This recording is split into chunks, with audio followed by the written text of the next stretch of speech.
அக்னிர் மாணவர்கள் அனைவருக்கும் வணக்கம். துரந்த சீரீஸ் கிளாஸ் 9 ஓகேவா.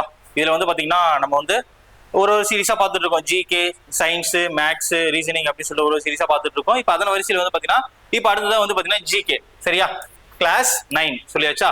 ஃபர்ஸ்ட் கொஸ்டின் பாருங்க.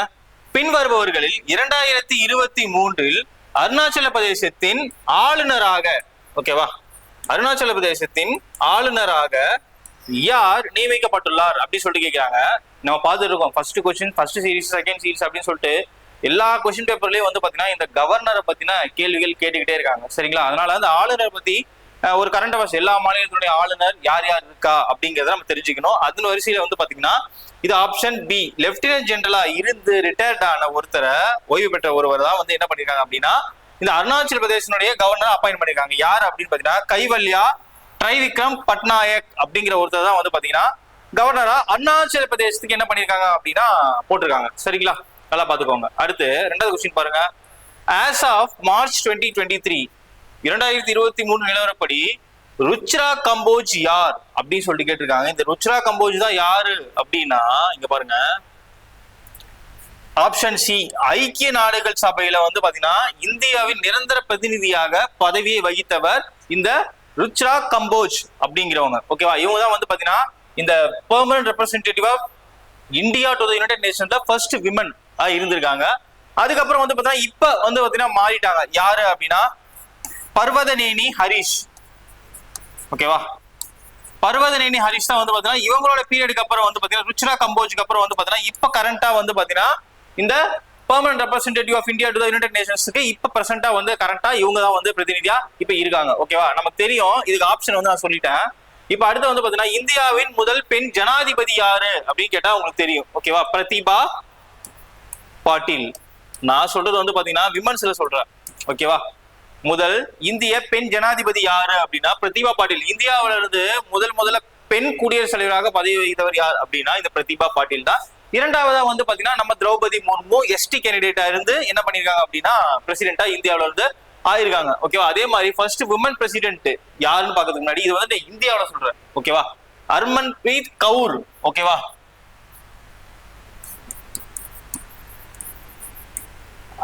ஹர்மன்பிரீத் கவுர் அவங்க தான் வந்து பாத்தீங்கன்னா இந்த first women president of who, அதுல இந்தியாவில இருந்து போனவங்க. ஓகேவா, அமர்பிரீத் ராணி கவுர் நினைக்கிறேன். ஓகேவா, அந்த பேரை மட்டும் கொஞ்சம் பாத்துக்கோங்க. அதே மாதிரி தான் வரும். ரைட்டா, அடுத்து வந்து பாருங்க மூணாவது கொஸ்டின் என்ன அப்படின்னா கசிந்த் 2022 என்பது இந்தியாவிற்கும் எந்த நாட்டுக்கும் இடையிலான ஒரு கூட்டு ராணுவ பயிற்சி.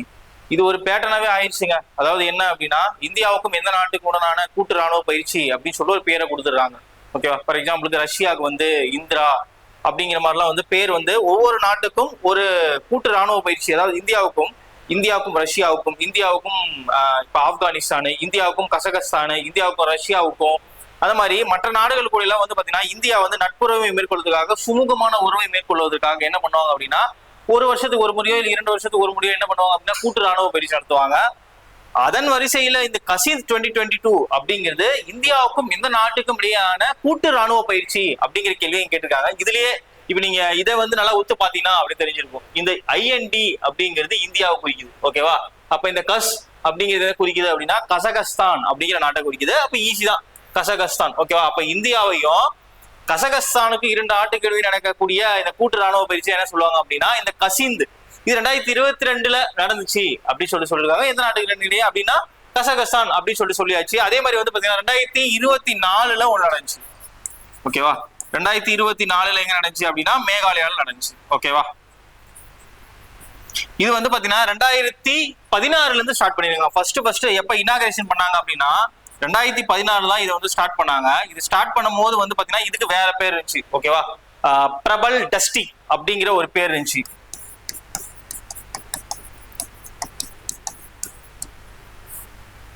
பிரபல் டஸ்டிக் அப்படின்னு சொல்லுவாங்க. ஃபர்ஸ்ட் 2016 ஸ்டார்டிங்ல பிரபல் டஸ்டிக் அப்படின்னு தான் ஆரம்பிச்சாங்க ஃபர்ஸ்ட் எடிஷன். அப்புறம் 2வது எடிஷன் என்ன பண்ணிட்டாங்க அப்படின்னா பேரை மாத்திட்டாங்க. ஓகேவா, 2016, 17, 18, 19, 20 நடக்கல. அப்புறம் 21, 22, அப்புறம் 23, அப்புறம் 24, 2022 அப்புறம் 24 நடந்துச்சு. இப்ப எங்க அப்படின்னா மேகாலயால.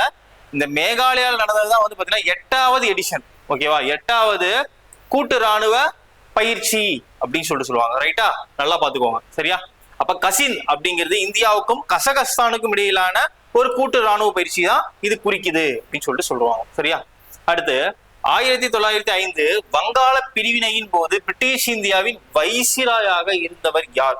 நம்ம எல்லாத்துக்கும் தெரியும் 1905 வங்க பிரிவினையை மேற்கொண்டிருப்பாங்க. ஓகேவா? அந்த வங்க பிரிவினை என்னது?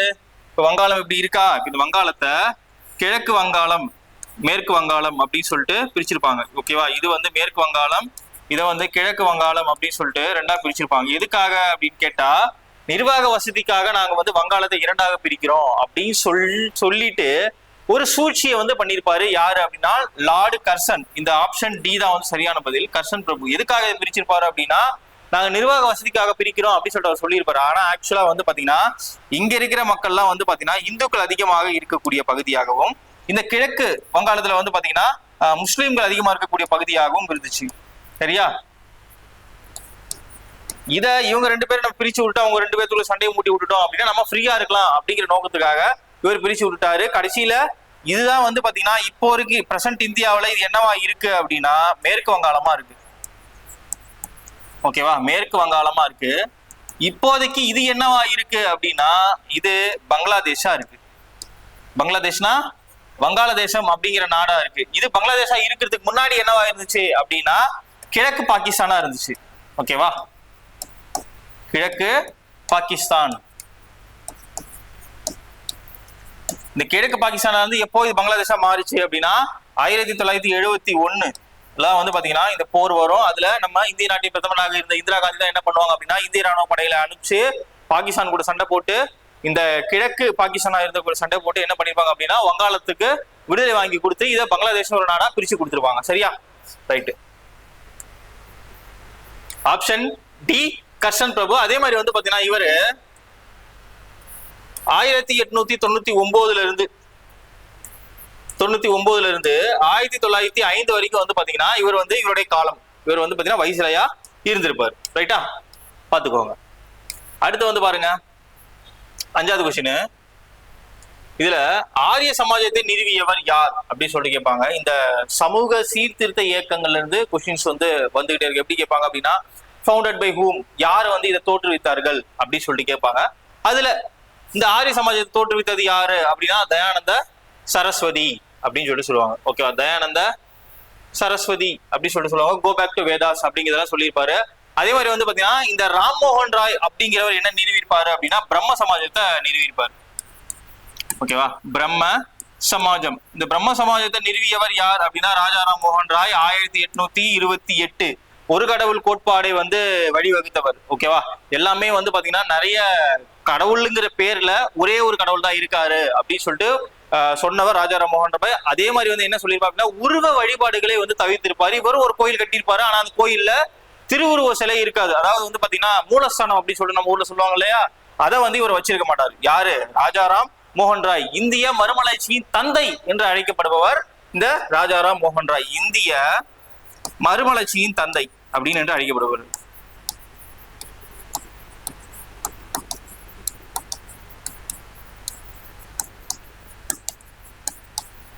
அதே மாதிரி என்ன பண்ணுவாரு அப்படின்னா ஆங்கிலேயரான வில்லியம் பெண்டிங் அவர் கூட சேர்ந்து என்ன பண்ணிருப்பாரு அப்படின்னா சதியை ஒழிக்கிறதுக்காக அவர் 2 பேர் சேர்ந்து வந்து பாத்தீங்கன்னா சதியை ஒழிச்சிருப்பாங்க. சரியா? அதுக்கப்புறம் வந்து பாத்தீங்கன்னா விதவை மறுமணத்துக்காக வந்து இவங்கெல்லாம் வந்து பேசியிருப்பாங்க. சதிக்கு எதிராக வந்து குரல் கொடுத்திருப்பாங்க.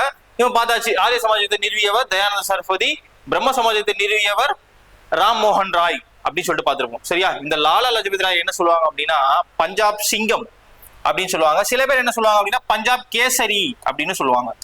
பஞ்சாப் சிங்கம் இல்ல பஞ்சாப் கேசரி அப்படின்னு இவர் பேரை சொல்றது உண்டு. ஓகேவா? இவர் தான் வந்து பாத்தீங்கன்னா சைமன் எதிர்ப்பு போராட்டத்துல கலந்துகிட்டு என்ன பண்ணுவார் அப்படின்னா அந்த கூட்டத்தில் நின்றுட்டு இருப்பாரு. அதுல நடந்த ஆங்கிலேயர்கள் நடந்த தடியடியில இவர் என்ன பண்ணுவார் அப்படின்னா கீழே விழுந்து எல்லாரும் மிதிச்சிருவாங்க. அதுல வந்து கொஞ்ச நாள் வந்து படுக்கையில இருந்து உடம்பு சரியில்லாம செத்து போயிடுவாரு. ஓகேவா? ரைட்டு. இப்ப அடுத்து பாருங்க 6வது கொஸ்டின். தெலங்கானாவில் திறக்கப்பட்ட சமத்துவ சிலை அப்படின்னு சொல்லிட்டு சொல்றாங்க. ஓகேவா? சமத்துவ சிலை யாருக்கு அர்ப்பணிக்கப்பட்டுள்ளது அப்படின்னு சொல்லி கேக்குறாங்க. இது வந்து ஆப்ஷன் பி ராமானுஜாச்சாரியார். நம்ம தமிழ்நாட்டுல காஞ்சிபுரத்துக்கு பார்க்கல ஸ்ரீபெரும்புத்தூர்ல பிறந்த ராமானுஜாச்சாரியாருக்கு தான் வந்து பாத்தீங்கன்னா இந்த சமத்துவ சிலை வந்து நிறுவியிருப்பாங்க. இவர் வந்து பாத்தீங்கன்னா ஒரு கோட்பாடை சொல்லியிருப்பார். என்ன அப்படின்னா விசிஷ்டாத்வைதம்.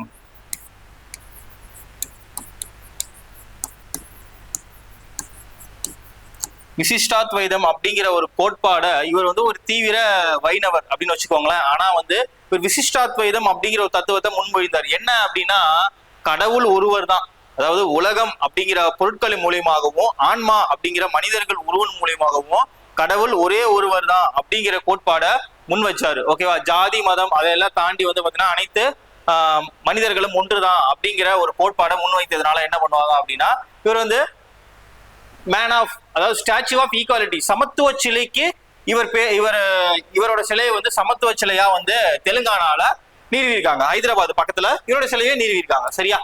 அது எதுக்கு பேர் பெற்றது அப்படின்னா சமத்துவ சிலை அப்படின்னு சொல்லிட்டு சொல்லுவாங்க. ஓகேவா? ரைட்டு. இப்ப அடுத்து வந்து பாத்தீங்கன்னா 7வது கொஸ்டின் என்ன சொல்றாங்க பாருங்க.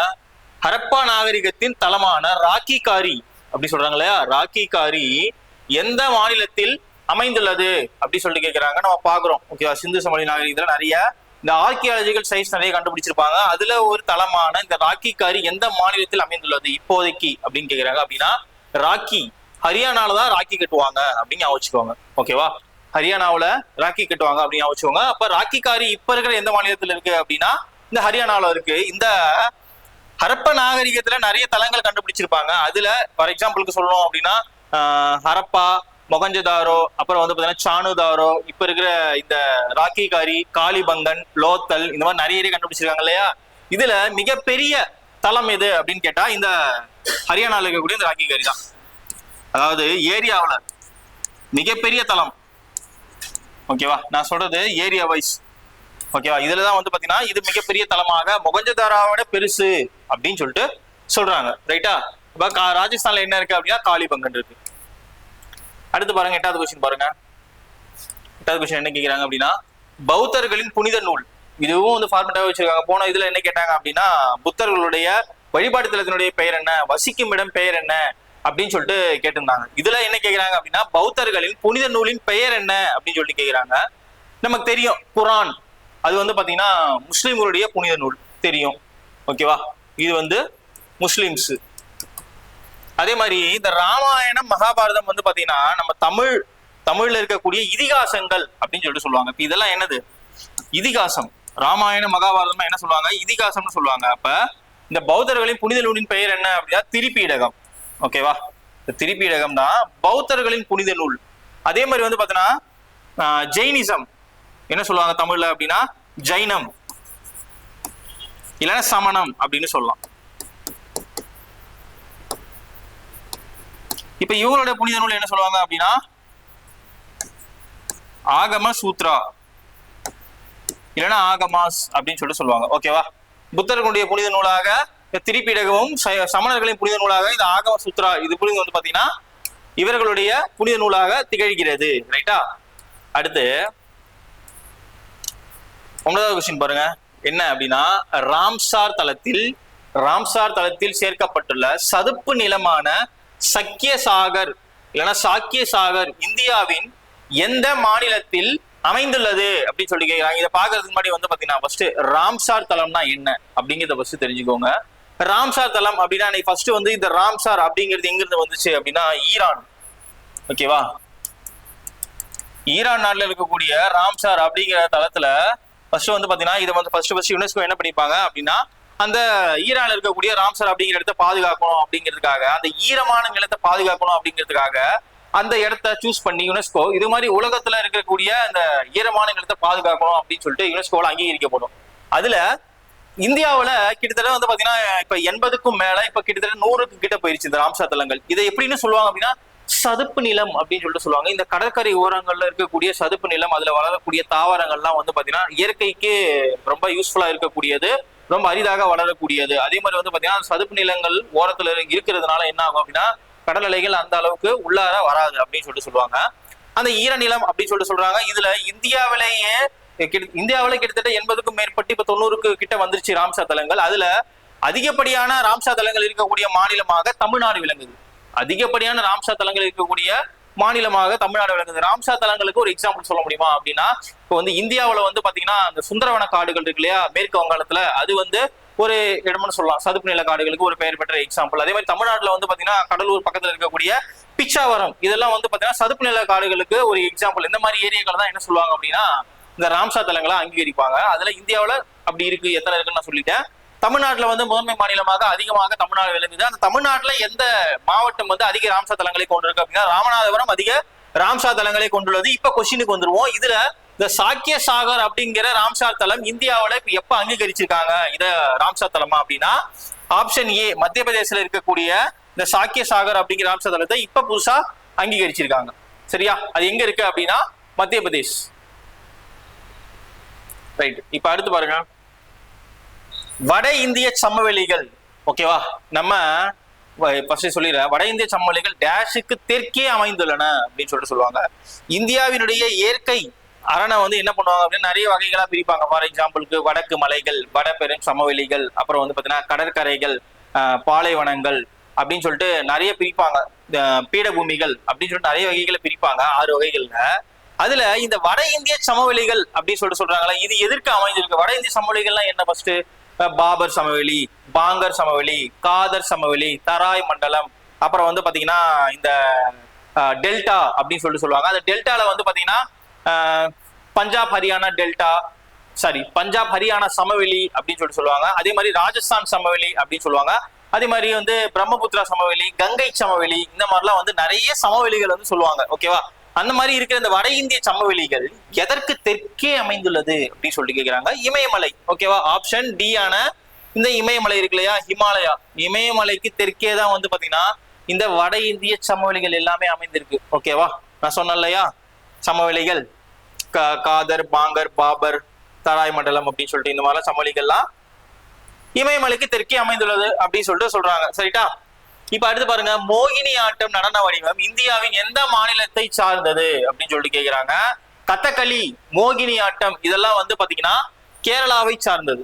ஓகேவா? கேரளாவை சேர்ந்த நடன வடிவமாக நம்ம பார்க்கிறோம். ஓகேவா? இப்ப கேரளா வந்து பாத்தீங்கன்னா கதகளி இருக்கு இல்லையா, அது மாதிரி மோகினி ஆட்டமும் ஒண்ணு. ஓகே. இப்ப ராஜஸ்தான் கூமர், கல்பேலியா, போன கிளாஸ்ல எழுதி போட்டேன். ஓகேவா? அப்புறம் வந்து பாத்தீங்கன்னா ஹரியானா ஜூமர் அப்படின்னு சொல்லிட்டு சொல்லுவாங்க. ஓகேவா? இப்ப தமிழ்நாடு நமக்கு தெரியும், என்ன சொல்லலாம் அப்படின்னா பரதநாட்டியம், அப்புறம் வந்து பாத்தீங்கன்னா சிலம்பாட்டம், கரகாட்டம், கும்பாட்டம் அப்படின்னு சொல்லிட்டு நிறைய ஆட்டங்கள் சொல்லுவாங்க. அதுல இது ஒண்ணா இருக்கு. ரைட்டா? இப்ப ஆன்சர் வந்து பாத்தீங்கன்னா ஆப்ஷன் சி. அடுத்து 12வது கொஸ்டின் பாருங்க. மாநில அரசின் செயல்பாடுகளை பொறுத்தவரை பின்வருபவர்களில் யார் மாநிலத்தின் தலைவர் அப்படின்னு சொல்லிட்டு கேக்குறாங்க. இந்த பாலிட்டி கொஸ்டினை பொறுத்த வரைக்கும் பாத்தீங்கன்னா இங்கிலீஷ்ல படிக்கலாம். இந்த contest of working of state government who among the following is the head of the state அப்படின்னு சொல்லிட்டு சொல்லுவாங்க. ஓகேவா? மாநில அரசின் தலைவர், அரசாங்கத்தின் தலைவர் அப்படின்னு சொல்லிட்டு ரெண்டா பிரிப்பாங்க. ஓகேவா? அரசின் தலைவர், அரசாங்கத்தின் தலைவர்.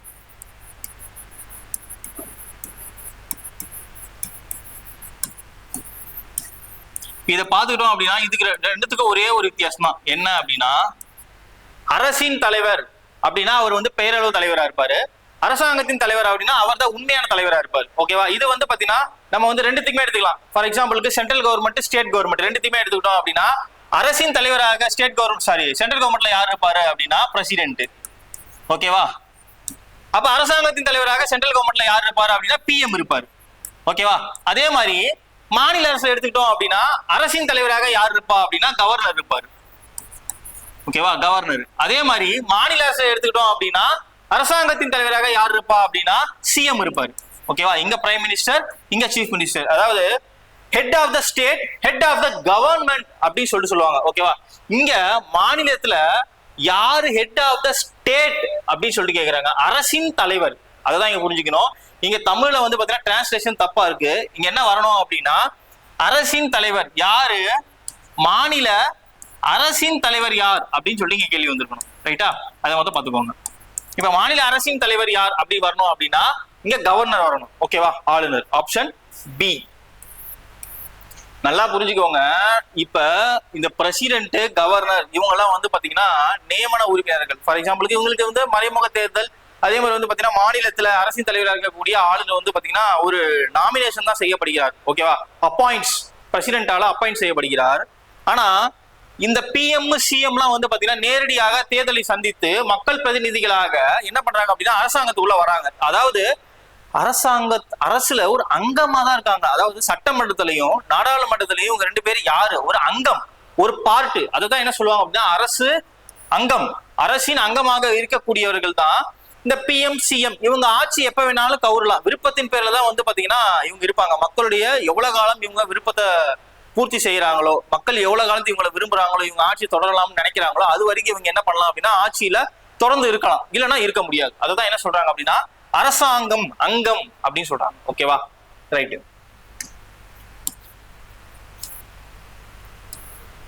இப்ப அடுத்து வந்து பாத்தீங்கன்னா 13வது கொஸ்டின். இந்திய அரசியலமைப்பின் 21வது சரத்து டேஷை பற்றி கூறுகிறது அப்படின்னு சொல்லி கேக்குறாங்க. 21வது ஆர்டிகல் என்ன சொல்லுது அப்படின்னா ஆப்ஷன் சி. ஓகேவா, வாழ்வதற்கான உரிமை மற்றும் தனிநபர் சுதந்திரம் அப்படிங்கறத சொல்லுது. ஓகேவா, நல்லா பாத்துக்கோங்க. இது வந்து பாத்தீங்கன்னா நம்மளுடைய ஃபண்டமெண்டல் ரைட்ஸ்ல வரப்போகுது. அதுல இந்த தீண்டாமை ஒழிப்பு எத்தனாவது ஆர்டிகல் அப்படின்னா ஆர்டிகல் 17. ஓகேவா, பேச்சு சுதந்திரம் எதுக்கு வரும் அப்படின்னா ஆர்டிகல் 19A வரும். ஓகேவா, இது மத சுதந்திரம் இதெல்லாம் விட்டுருங்க. ஓகேவா, இந்த வாழ்வதற்கான உரிமை மற்றும் தனிநபர் சுதந்திரம் இதுல வந்து பாத்தீங்கன்னா என்னென்னலாம் நமக்கு உரிமை வந்து தனிநபர் வாழ்வதற்கான உரிமை என்ன அப்படின்னா நம்மளோட உயிரை பாதுகாக்கிறது அரசினுடைய கடமை. சட்டம் மூலியமா தான் வந்து பாத்தீங்கன்னா நம்மளுக்கு மரண தண்டனை விதிச்சு நம்ம உயிரை எடுக்க முடியுமே தவிர மித்த எந்த விதமாகவும் வந்து பாத்தீங்கன்னா நம்மளோட உயிருக்கு பாதுகாப்பு அளிப்பது அரசினுடைய கடமையாக இருக்கிறது. ஓகேவா, நம்மளோட உயிரை நமக்கு எடுக்கிறதுக்கு நமக்கே உரிமை கிடையாது. ஓகேவா, அததான் வந்து பாத்தீங்கன்னா நம்ம அரசியல் நமக்கு பிரதிபலிக்குது. அதே மாதிரி வந்து பாத்தீங்கன்னா தனி மனித மாண்பு இந்தியாவில வந்து நான் இங்க பயணிக்க கூடாதுன்னு சொல்றியா, அது 21ல தனிநபர் சுதந்திரத்தை கெடுக்கும் அப்படின்னு சொல்லியிருக்காங்க. ஓகேவா, அதே மாதிரி ரைட் டு இன்ஃபர்மேஷன் வேணுமா, அதை கொடுக்க மாட்டாங்களா, அது தனிநபர் சுதந்திரத்தை கெடுக்குதா, நீங்க வந்து கேஸ் போடலாம். ஓகேவா, இப்ப வாழ்வதற்கான உரிமை மற்றும் தனிநபர் சுதந்திரத்தை பத்தி பேசக்கூடிய ஆர்டிகல் எது அப்படின்னா ஆர்டிகல் 21. ரைட்டா, ரைட். அடுத்து 14வது விஷயம் பாருங்க. மத்திய பிரதேசத்தை தவிர கேலோ இந்தியா இளைஞர் விளையாட்டு 2023 நடைபெற்ற இடம் எது அப்படின்னு சொல்லி கேட்கிறாங்க. தவிர மத்திய பிரதேசத்தை தவிர இங்க என்ன சொல்லிட்டாங்க அப்படின்னா கேலோ இந்தியா கேம்ஸ் இருக்கு இல்லையா, அதுல வந்து நிறைய கேம்ஸ் இருக்கு. அதுல இந்த கேலோ இந்தியா கேம்ஸ் மத்திய பிரதேசத்துல 2023ஆம் ஆண்டு நடைபெற்றான். அதுல இது தவிர மத்திய பிரதேசத்தை தவிர மித்த எந்த இடங்களும் நடந்திருக்கு அப்படின்னு சொல்லி கேட்கிறாங்க. இதுல வந்து நமக்கு தெரியும் மத்திய பிரதேசத்தை தவிர வேற எங்க நடந்திருக்கு அப்படின்னா நிறைய இடத்துல நியூ டெல்லியில, ஜபல்பூர்ல, இண்டோர்ல, உஜ்ஜயினில இந்த மாதிரி இடங்கள்லாம் வந்து பாத்தீங்கன்னா நிறைய இடங்கள்ல வந்து பாத்தீங்கன்னா இந்த கேலோ இந்திய இளைஞர் விளையாட்டு நடந்துச்சு 2023ல. இப்ப இந்த மத்திய பிரதேசத்தை தாண்டி வேற எங்க நடந்துச்சு அப்படின்னு நான் சொன்னேன் இல்லையா, அதுல நிறைய இடம் சொன்னா அதுல புதுடெல்லியும் ஒண்ணு. ஓகேவா, அதே மாதிரி புதுடெல்லி, அப்புறம் வந்து பாத்தீங்கன்னா உஜ்ஜயினி, இண்டோரு, ஜபல்பூர், இந்த மாதிரி நிறைய இடங்கள் நடந்திருக்கும். இதுல நம்ம கொடுத்துற ஆப்ஷன் வந்து பாத்தீங்கன்னா புதுடெல்லி. என்ன இப்படி எல்லாம் கேக்குறாங்க அப்படின்னா கரண்ட் அஃபேர்ஸை நம்ம ப்ரெடிக்ட் பண்ண முடியாது, அவங்க எப்படினாலும் கேட்கலாம். ஃபார் எக்ஸாம்பிளுக்கு இது ஈஸியா வந்து 23ல கேலோ இந்திய விளையாட்டு எங்க நடந்துச்சுன்னு கேட்டுக்கலாம்ல சார். மத்திய பிரதேசத்தை தவிர்த்து வேற எங்கெல்லாம் நடந்துச்சு, இதையெல்லாம் கூட மனப்பாடம் செய்ய முடியும் அப்படின்னா கேட்கறாங்க கேள்வி, நம்ம ஆன்சர் பண்ணி தான் ஆகணும். இந்த மாதிரி கேள்விகள்லாம் மெயின் எக்ஸாம் வந்து என்ன பண்றது அப்படின்னா கஷ்டம்தான். நம்ம வந்து ஆப்ஷனை வந்து ஒமிட் பண்ணி தான் போட்டு ஆகணும், வேற வழியே கிடையாது. ரைட்டா, பாத்துக்கோங்க. அடுத்து வந்து பாருங்க, தேசிய விளையாட்டு விருதுகள் 2022 படி மௌலானா அபுல் கலாம் ஆசாத் கோப்பையை வென்ற பல்கலைக்கழகம் எது அப்படின்னு சொல்லி கேட்கிறாங்க. இந்தியாவினுடைய முதல் கல்வி அமைச்சராக பணிபுரிந்தவர் தான் வந்து பாத்தீங்கன்னா இந்த மௌலானா அபுல் கலாம் ஆசாத். அதனால வந்து பாத்தீங்கன்னா எஜுகேஷன் மினிஸ்டராக பணிபுரிந்ததுனால இவர் என்ன சொல்றாங்க அப்படின்னா இவரை பெருமைப்படுத்துற விதமாக மௌலானா அபுல் கலாம் ஆசாத் டிராஃபி அப்படின்னு சொல்லுவாங்க. இது என்ன சொல்லுவாங்க அப்படின்னா மக்கா டிராஃபி அப்படிம்பாங்க.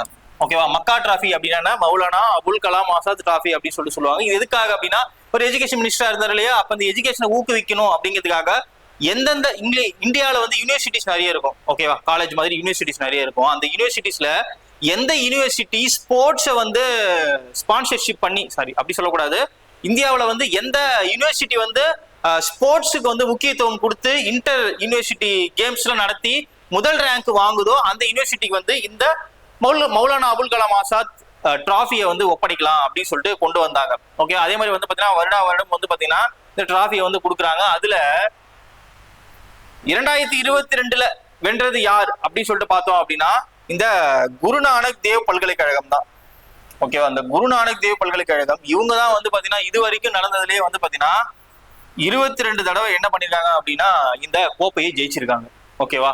அதுக்கப்புறம் வந்து பாத்தீங்கன்னா என்ன சொல்லுவாங்க, இந்த பஞ்சாப் யூனிவர்சிட்டி, அப்புறம் வந்து பாத்தீங்கன்னா அந்த சண்டிகர்ல யூனிவர்சிட்டி இருக்கு. இந்த மாதிரி யூனிவர்சிட்டிகள்லாம் வந்து பாத்தீங்கன்னா திரும்ப அவங்களே தான் வந்து பாத்தீங்கன்னா வந்துகிட்டே இருக்காங்க. ஓகேவா? பாத்துக்கோங்க. இந்த பம்பாய் பல்கலைக்கழகமும் வாங்கியிருக்காங்க, தில்லி பல்கலைக்கழகமும் வந்து இந்த அபுல் கலாம் ஆசாத் கோப்பையை வாங்கியிருக்காங்க.